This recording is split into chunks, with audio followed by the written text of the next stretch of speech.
It's a lot more emotional when it's your own money. Every single decision is a decision that you feel like has ramifications. We were growing about 20 to 30% a year for the first 4 years. Last month in April was the best month that we've ever had since we opened the Mr. Handyman business back in 2020.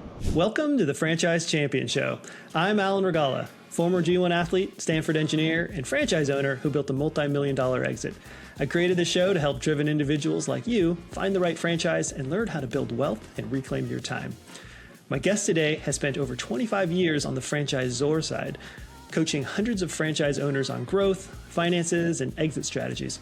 He knows the playbook better than almost anyone. So when he finally decided to cross the other side of the table and become a franchisee himself, he didn't just open one business. He and his family now run two thriving home service franchises, Mr. Handyman and Mosquito Shield, in southern New Jersey. Jon Steward, welcome to the Franchise Champion Show. Thanks for having me, Alan. It's great to have you here. I'm very excited to learn more about these brands. But before that, take us back to the beginning. How did you get into franchising? Well, I began my career after my undergrad in hotel restaurant management. I was managing restaurants, and I answered a help wanted ad back in the day. The ad said, help business owners to be more successful. And it turned out that was a franchise business coach position for Dairy Queen, actually in their enclosed shopping mall division at the time, and working with Orange Julius, if you remember that brand. Oh, Orange Julius. I used to get those all the time. I loved it. Yeah, and so that introduced me to the world of franchising, and I opened new restaurants around the country for a few years. I then became a director of operations there, spent a total of about 12 years at Dairy Queen, and then left and did a similar role at Great Clips, working with franchisees in the, helping them to develop succession planning, helping them to develop org structure, helping them with financial planning, onboarding new franchisees, and just I continue to fall in love with franchising. Then I had the opportunity to get my CFE through the International Franchise Association. I also got my master's degree and did my research on franchise performance groups in franchising. I left Great Clips after about 11 years, and then did the same thing for a couple of years at Planet Fitness. Wow, that is a lot. That is a lot of time in franchising on the franchisor side and helping new owners and just existing owners grow and scale and eventually sell their businesses, sounds like. So how did you end up on the franchisor side of things? Yeah, well, my brother was interested in leaving the role that he had been in for 29 years, and I suggested that maybe it might make a lot of sense to open a franchise. And his wife said that he was able to do that if he wanted to, but I had to do it with him in order for her to allow that to happen. And so we ended up, I had been exposed to Neighborly through IFA conventions and just loved the way that they supported their franchisees. And so we decided to open a Mr. Handyman business. A couple years later, after I left Planet Fitness, the opportunity came up to acquire an existing Mosquito Shield with a complementary territory. And so that's how we ended up where we are today.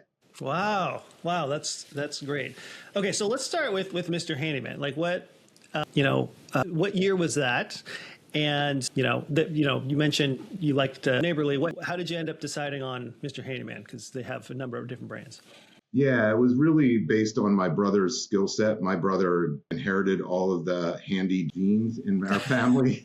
And so I have some other gifts that I inherited, but he was the handyman of the group. And we thought that it might be a great fit for his skill set. And so we ended up having the opportunity to acquire. They did not have a handyman in our immediate area. And so we had the opportunity to acquire that territory and to build from scratch.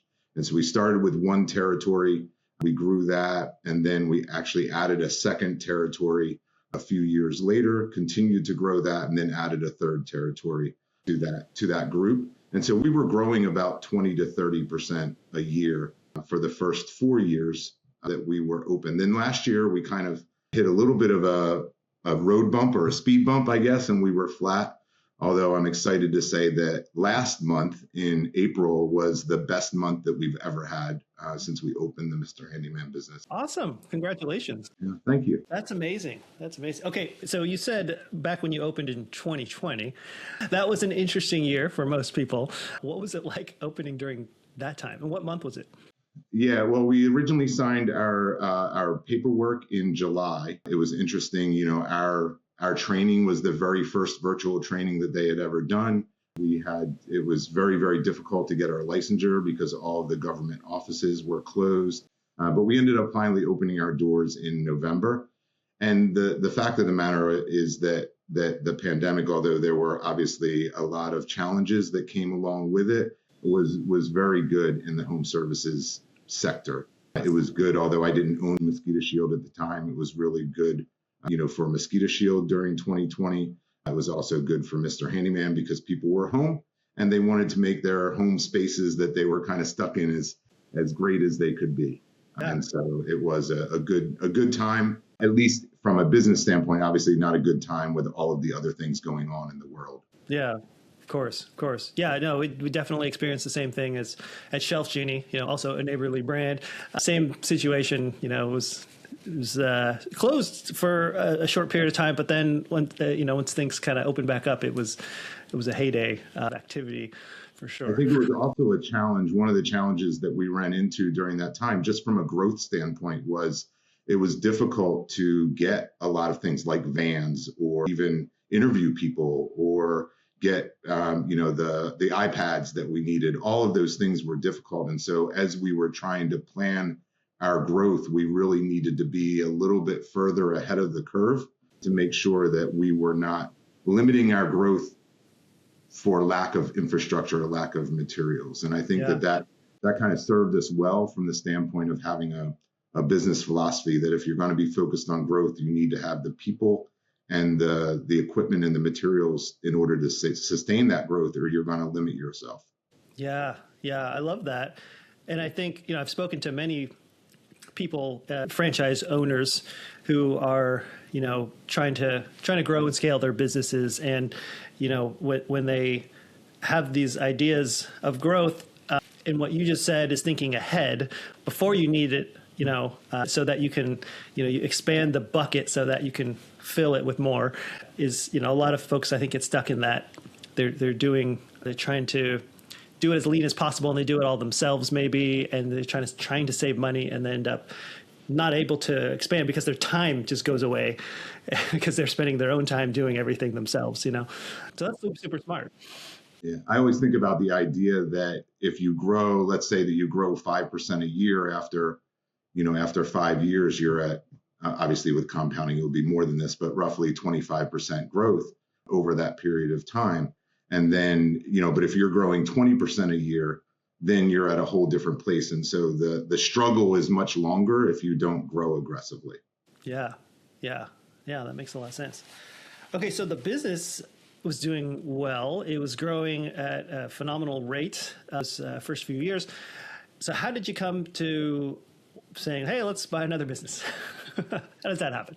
Well, my brother was working full-time in Mr. Handyman. I was part-time in Mr. Handyman. And, I decided that actually when I left Great Clips before I went with Planet Fitness, we had looked at a couple of opportunities. Nothing really struck me. We didn't really want to build another business organically from ground up. We really wanted to do an acquisition. And so the right opportunity just didn't present itself. And so we did not feel like I love my brother and I love working with my brother, but it's better for us to work in our own lanes than if we were in the same business trying to do the same things at the end of the day. And so the way that we work it with the two businesses, my brother runs the day-to-day of Mr. Handyman. I support the marketing and the financials and things like that. My wife also works full-time in the Mr. Handyman office, running the actual office. And then I work full-time in the Mosquito Shield business, running the day-to-day. My brother supports me from kind of a facility equipment standpoint where that's kind of his strong suit. And so although we have each other to lean on and have our own strengths that we can support each other with, we're running them sort of as two separate businesses. And I think that that's the right decision for us Obviously, I've seen other families do it in other ways, but that's the right decision and the right structure for us right now. That's great. That's great. I do talk to a number of people, husband and wife combos, or siblings, or whatever it is, that are in the same business, and it seems like you do have to have a different level of understanding, I guess, and just the relationship. You have to know when that will work and when it's better to be separate. That's great that you guys had the awareness to build it that way. Yeah, we have structured monthly shareholder meetings that have a fixed agenda where we have an opportunity to kind of air the grievances. That's also the opportunity for my brother Jim's wife to share her perspective. She's also in the ownership group, but she doesn't work in the business, so she obviously has some perspectives and some questions, and this gives her a great opportunity to ask those things. So those meetings sometimes get a little emotional. But it's good. It's healthy to have that opportunity and that structure on a monthly basis to look at what's going on. Yeah, that's fantastic. This is new to me, hearing about this shareholder meeting, which makes a lot of sense. I mean, exceptional communication is, one of the principles that I think is just so important in life, especially in business. And when you can put that out there and have consistent meetings or consistent opportunities for people to express grievances or just explain what's happening so everyone's on the same page. I mean, that makes so much sense. That's great. Did you start that from the beginning, or did you end up needing to do that because of something? Yeah, it was really, we had less frequent meetings when it was just Mr. Handyman. But once we added Mosquito Shield, we kind of felt like we needed to have more of a structure there. Yeah. And now you probably have semi or annual meetings in like the Bahamas or, Mexico or Hawaii. Is that right?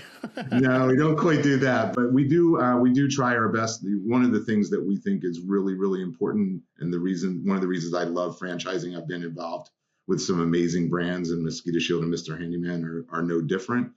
We want to be brand ambassadors, sort of. We want to support the brands. And so we feel strongly about taking a group to the conventions and to the meetings, regional meetings and things like that. So we use that as our, time away sometimes. Yeah. Very cool. Well, I think Mr. Handyman speaks for itself for the most part. Let's talk about, as far as what it does, let's talk about Mosquito Shield and, tell us what the business does, how you impact the lives of your clients. Yeah, so what Mosquito Shield is all about is helping people to enjoy their outdoor spaces without worry or interruption. I was a customer since 2018, and I knew the strength of the brand and knew the strength of being able to enjoy your backyard without getting bitten by a ton of mosquitoes or ticks or the other outdoor pests that we help with. But it's a seasonal business in New Jersey. And so basically what we're going out on about every 2 weeks or so. And we're helping, look for where mosquitoes may breed and harbor or ticks may breed and harbor. And we're trying to correct that, as well as treating the properties. We offer a satisfaction guarantee, so people can give us a call if they're being swarmed or bitten in between visits. We'll come back out and treat at no additional cost. We really offer our services on a seasonal basis. It's not really a per visit model the way that some other folks offer it. And it's been great. And, we love hearing the stories of how people can, people have invested tens of thousands of dollars in their backyards, and they talk about how they can't even go out and swim in the pool or sit on the patio. And we help them to be able to do that. That's amazing. I would be one of those people because I get bit up like crazy. Like they just love my blood. My older daughter, they love her blood too, I guess. They go after her whenever we're together. So being able to create an environment that allows people to enjoy their space that they've spent so much money on is really meaningful. Wow, that's fantastic. So you mentioned that it's a seasonal business. So tell what are the months that you guys operate, the prime months?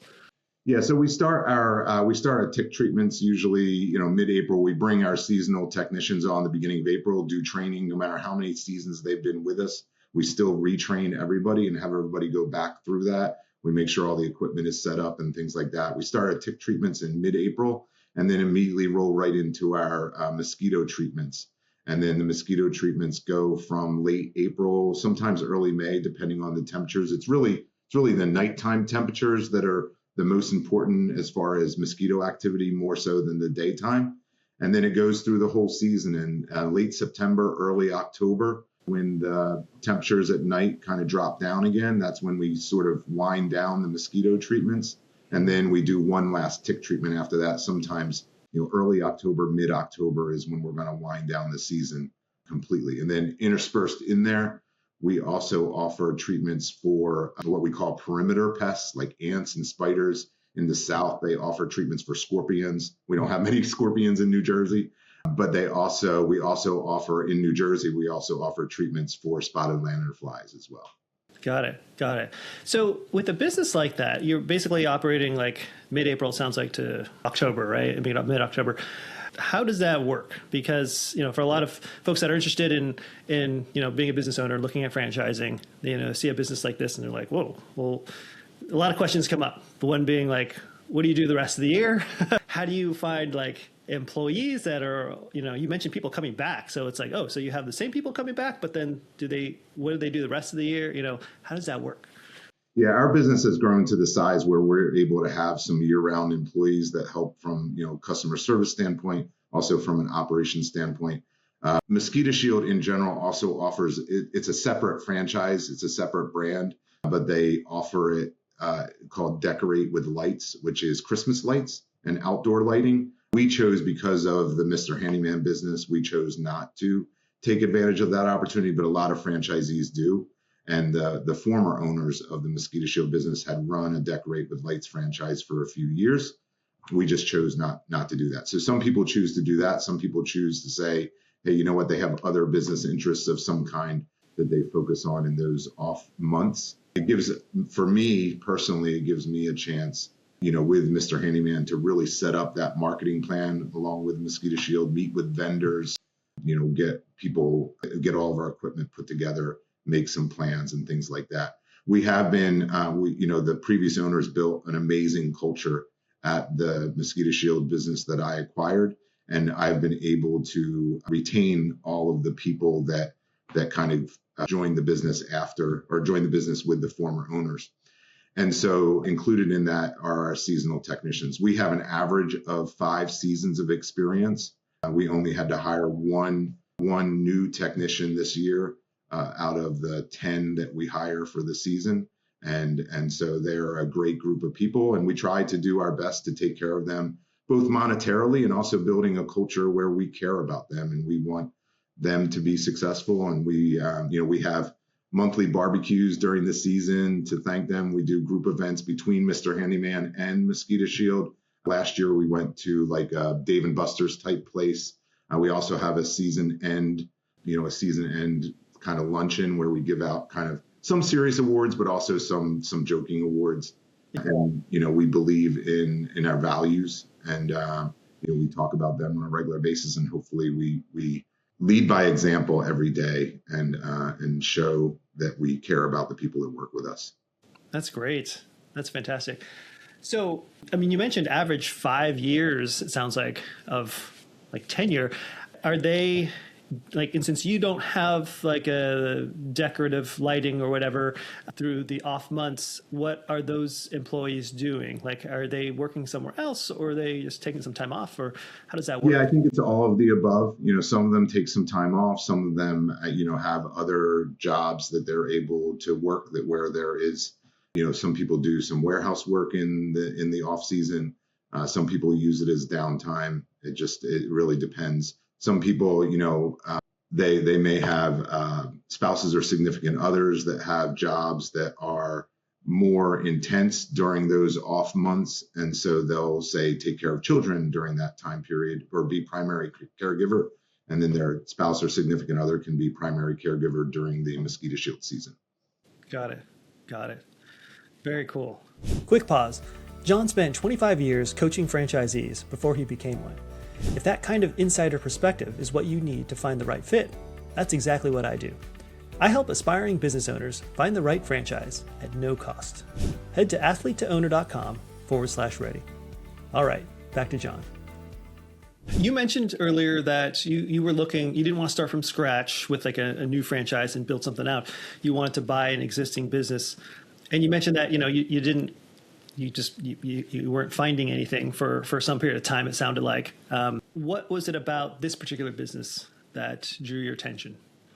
Well, it was funny. The former owners who we were friends with, our kids had grown up together, and I had stayed in touch with them, after our kids were grown. And I had reached out to them, and because I was between opportunities, and I said, "Hey, would you mind forwarding my resume up to the folks at 5-Star Franchising, who is the franchisor for Mosquito Shield?" And the former owner, Janice was her name, said, "Yeah, would be happy to do that. Send it over." And she said, "Hey, it's funny you should reach out to me.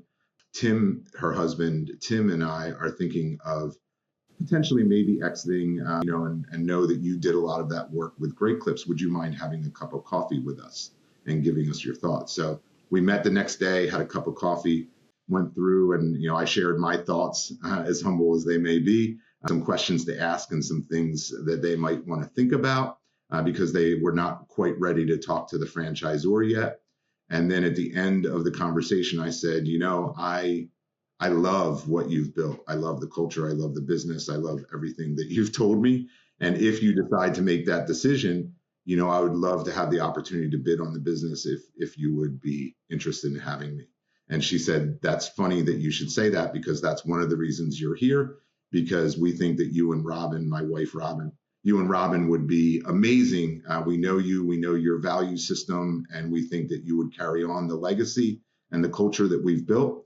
And then, 104 days later, we were at the closing table, and I was the proud owner of Mosquito Shield of Southern New Jersey. That's a great story. That's a great story. I mean, and I think I've talked to a couple people. I've told that story a couple of times, and I think that there's some lessons there. Like, you have to, if you're interested in owning a business or acquiring a business, you have to talk to people, and you just have to kind of keep throwing it out there that, hey, not that you're being pushy or anything like that, but I think having conversations and being willing to talk to people lead to unexpected things. And so I think that also, even when franchisees, I saw this at Great Clips all the time, when franchisees are interested in expanding, you have to be willing to expand organically, but you also have to be willing to expand through acquisition. And so talking to other franchisees in the system and building those relationships, can lead to unexpected opportunities. And a lot of people it's going to be hard to grow organically from one business to something amazing, without having some additional acquisition involved in that, probably. Yeah. It would just take a lot longer. I mean, to do that organically. Yeah. Imagine that. I think that's really cool that you had this conversation with them from your standpoint not with the intent of actually buying it, wanting to buy it, but just from the standpoint of helping them and providing some advice on how to prepare for them to sell. And then just after learning about their business, that you were like, "Oh, this would actually be a great acquisition." That's fantastic. And that's great that, because of that relationship, you mentioned people should be building these relationships with others that, they trusted you, that, "Hey, we would love for you to be the next owner of this because we appreciate your values," and all those things. That's really cool. That's a really great story. So after having advised so many franchisees for so many years, what has surprised you most about being a franchisee?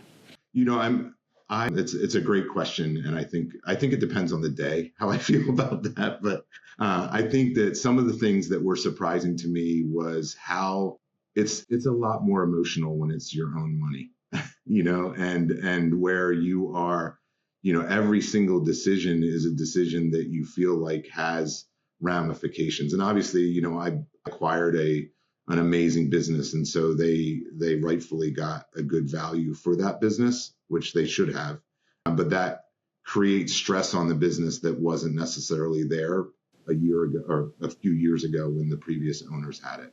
And so you just have to keep that in mind, and you have to say, okay, this is the end of, this is kind of the end of the tunnel, and we're going to get there. So the emotional side is one thing.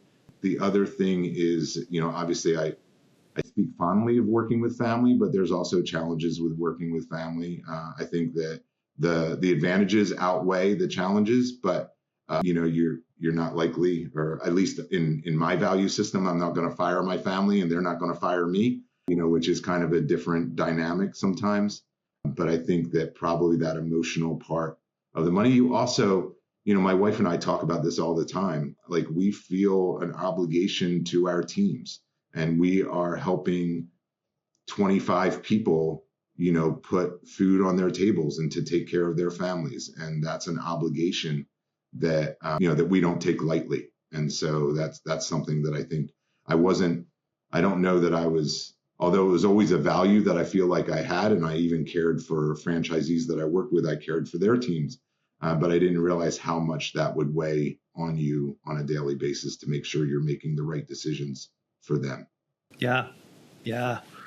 That's great. There's two good examples. For the working with family, I hear, I've spoken to different franchisees that have different situations, and sometimes it works great. Others where it's can be challenging, especially when it's not like two like owners, but one is actually hiring someone else in the family to do a specific role. What happens if they're not the right fit for the role, or not meeting expectations? What advice do you have for people that are considering working with other family members? Well, I think the first thing is, and this is with any business partner, but especially with family, is that the best time to figure out the exit strategy is when you enter. And so the way we structured the agreements or the partnerships is relatively easy for us, from the standpoint of that I kind of have veto authority when it comes to Mosquito Shield, and my brother has veto authority when it comes to Mr. Handyman, that whatever decision, although I have input and perspective and he has input and perspective into Mosquito Shield, ultimately we have agreed that it will be our decision. I think also, the second part is, we just hired somebody at Mosquito Shield in a customer service role. And she said, to be honest with you, I wasn't sure about working with family because I've been working with family where there was literally family dynamics and screaming happening in the office. And so that wasn't a healthy situation. And thankfully we don't have that. But I think coming into it humbly and coming into it and realizing, saying, hey, you know what? This is what I'm doing right now, but maybe that isn't the best use of my skill set, and being humble enough to accept feedback to say, hey, why don't we go in a different direction? Why don't we use an outside resource for this? Or why don't we switch this responsibility from this person to that person? Those are things that I think you have to come in with that humble attitude and be willing to change things up if that's what the business needs.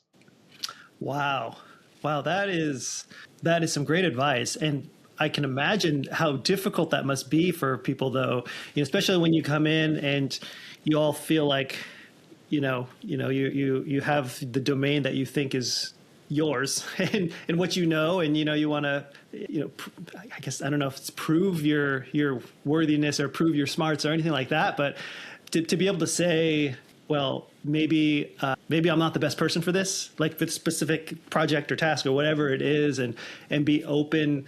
Basically you're checking your ego, and you're open to learning and hearing from other people on their perspectives, and being willing to do what's needed for the good of the business and as a whole, versus wanting to be seen as the person that can do it, and wanting to be that person, versus being open to the possibility that you're not, for whatever that is.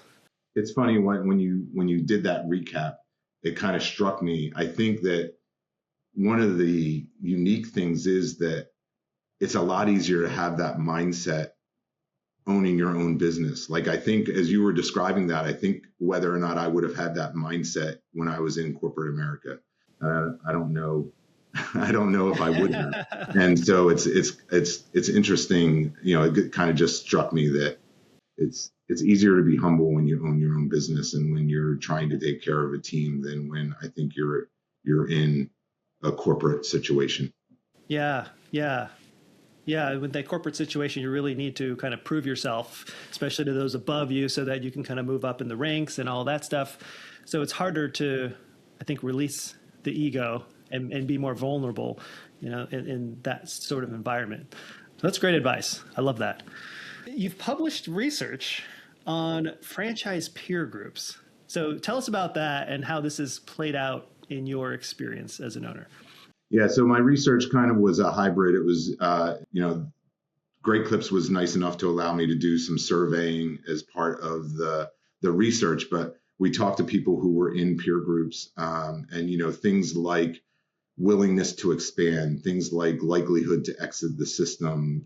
All of those things were part of what the research did, and what it showed was that franchisees who were part of peer performance groups were more engaged in the system, were more likely to expand, were more likely to be successful financially, and were more likely not to exit. And the churn in a franchise system, depending on the franchise system, can really cost a lot of money. It's a lot easier to have an existing franchisee, or a lot cheaper to have an existing franchisee expand than it is to try to go out and find a new franchisee, bring them in, onboard them, all of that kind of stuff. And so there's real advantages for the franchisor in those situations. And obviously there's advantages in the franchise for the franchisee. Mosquito Shield does a great job with peer performance groups. One of the first things that I did when I joined the system was to join a peer performance group. And it has been, amazing for the business and helping to have that closer group of people.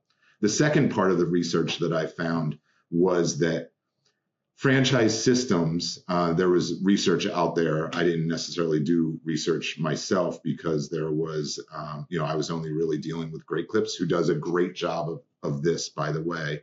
But franchise systems that help franchisees to feel like they're engaged in something bigger than themselves tend to be more successful, tend to have more retention. And some of that is kind of no-brainer sort of stuff. But having things like convention, having things like recognition, having things like, having people in leadership who care about you, not just as a franchisee, not just as a royalty check, but also as a person and as a family, and knowing your kids and knowing what they're doing. I have been lucky enough to be involved in brands that are like that throughout my entire career, and both Mr. Handyman and Mosquito Shield are that way too. But there's not every brand out there is like that. But I think that's important for people. Find a brand where, as kind of the role of community and churches and things like that has declined over the last few decades. I think things like owning your own business in some ways take the place of some of that. And I feel like, the family of Mosquito Shield franchisees are great. And the family of Mr. Handyman franchisees that we get an opportunity to talk with are great. And, I can call the president of the franchise, and have a conversation with him, either one. I try to do that judiciously. I don't abuse that, but, they all know my business and they care about it, and they want to be involved. That's great. I think the community aspect of franchising is probably one of the most underrated advantages of being a part of a franchise. Just like there's really nothing that can replace, having a community of people that are doing the exact same business as you in other areas, right? I mean, and we're lucky in both home services businesses where we have exclusive territories. That's not always the case in some places where it's just, location only situations or site only. But in both cases, we are not competing against each other.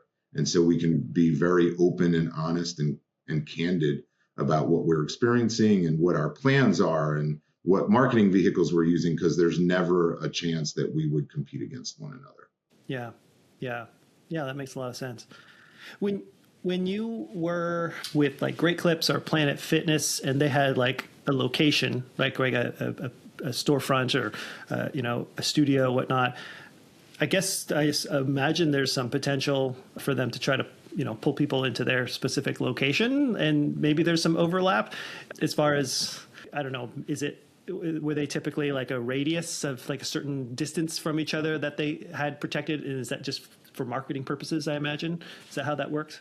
Yeah, there's a protected, and obviously I don't know if things have changed since I left, or they may have a different explanation of it, but there's a protected radius, pretty small, but they want every salon or every gym or every restaurant to be successful. So they're going to try to balance the idea that we want to serve every market, but we also want every location to be successful. So they do work from a real estate standpoint to understand what are natural errand routes or what are natural trade areas, and they're going to try to put as many locations in there that they can serve the market that they can, but also not impact each individual franchisee. So sometimes they do awesome at that, and sometimes there's always a chance that there might be some change. But we used to always talk about the idea that the reality is that in a lot of cases, if you were serving someplace outside of your market, those weren't your customers anyway, and they could have been taken by a competitor, or they could have been taken by any number of different dynamics in the market. And so we believe, or I think that most brands believe, that the market is better served by having the brand be as strong as it possibly can, and serve the market as well as it can. Yeah. Makes sense. You mentioned your father talked about being a business owner, but never got there. So what does that mean to you now? Yeah, that's also an emotional one. My dad was a dreamer. My dad was, I called him a reluctant farmer. That his dad had a stroke when he was 16 and still in school, and he had to take over the family farm because his brothers had gone off to the World War II. And his mom, they had to take care of his mom and his dad. So he farmed, and that was what he knew. He got married and had kids. And so he had always, it was funny, when I was 4 years old, he said I could do whatever I wanted in life, but he didn't want me to be a farmer.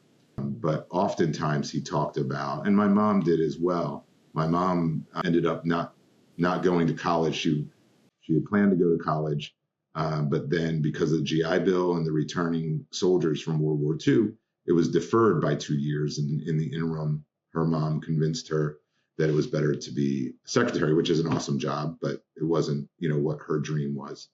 And so both of them had talked about the idea of opening businesses, and he never knew how to do it. And, it had just never happened. And he wasn't, super financially savvy or any of those things, although he was a great provider and created a great life for my brother and I. So I think that if he had known about franchising, and if franchising had been as popular as it is today, 40 years ago, then I think that might have been a great avenue for him. And so, my brother and I talk about that often, on how proud, I think, or thankful, or any of those things my dad would have been to see us doing this together.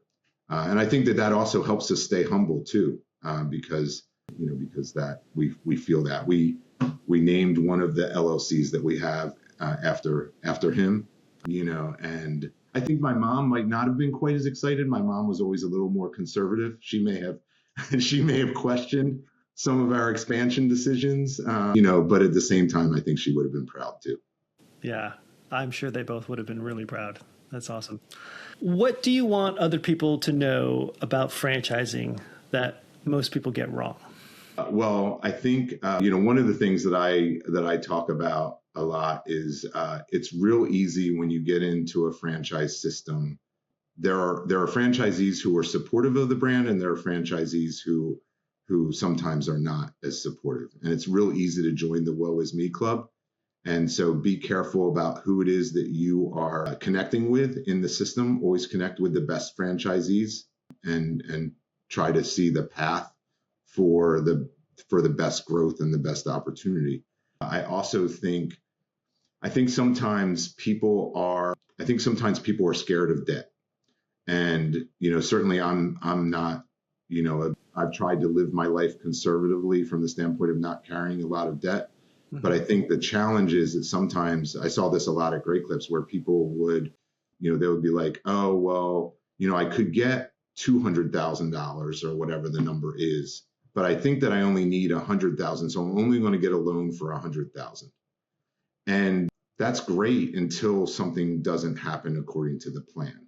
And if you need the other 100,000, then you're not going to be able to get it at that time. And so you're better off taking the 200,000 and having a kind of a safety net, and then working like heck to pay that $200,000 off as quickly as you can. But sometimes people sell themselves short because a lot of times businesses don't fail because they fail. They fail because they run out of money, and somebody else comes in, picks up the pieces, and makes a success out of that. So that's probably my two pieces of advice: is don't be afraid of the debt. Try to use that to grow and pay it off as quickly as you can. Love it. Love it. What bit of advice would you have for anyone that is considering the leap into business ownership, into franchise ownership? Well, I think that the first thing you want to do is you want to make sure that, there's going to be some stressful days. There's going to be long days. I think making sure that all of your care network is on board with you, whether that's parents or that's siblings or spouses or kids or whatever it is, making sure that this is a group decision, because if you make it on your own, there's going to be stress. There's going to be more stress than you need to have. And so even if they're not involved, making sure that they're supportive of it, I think is one of the most important things that you can do. That's great. Great advice. Jon, where can people find you if they're looking for handyman services or mosquito prevention services in New Jersey? Yeah, so, we have, if you go to either mrhandyman.com and put in your zip code, you can find the closest Mr. Handyman that will serve you. And hopefully that's us. And same thing with Mosquito Shield. If you go to Moshield, put in your zip code, then you'll be able to find us that way. Also on LinkedIn, I go by my full name on LinkedIn, Jonathan Steward. Always happy to connect with people and talk about franchising. It's my love. I have seen franchising make a difference in so many people's lives and create generational wealth with people who did not have unusual gifts or did not have unusual, opportunities, but they were able to be successful through franchising. And I don't think there's anything like it in the world for creating generational wealth. I agree. I wholeheartedly agree with that. And that's why I'm doing what I'm doing, trying to help people to win at franchising. I mean, it is an amazing opportunity for people that, want to take charge of their own destiny, and financial destiny and, control of their time and all those things. It's just something that they don't teach about in schools. And it's something that is it's just accessible, for a lot of people. Well, thank you so much, Jon, for joining me today and sharing your nuggets of wisdom, and congratulations on being a franchise champion. Thank you. Thanks for having me, Alan. It's been great. Jon spent 25 years on the franchisor side, coaching franchisees, studying what works, watching people win and lose. And when he finally crossed the table himself, he didn't wing it. He picked brands that matched his skills, his family, and the life he wanted to build. That's not luck. That's the framework. If you're sitting on years of corporate or industry experience, wondering if there's a smarter next chapter, there might be. I help high-performing professionals cut through the noise and find the specific franchise that fits your goals, your capital, and your life. At no cost to you. Book a quick intro call using the link in the show notes, or head to athletetoowner.com/ready. I'm Alan Regala, helping you become a franchise champion. See you in the next one.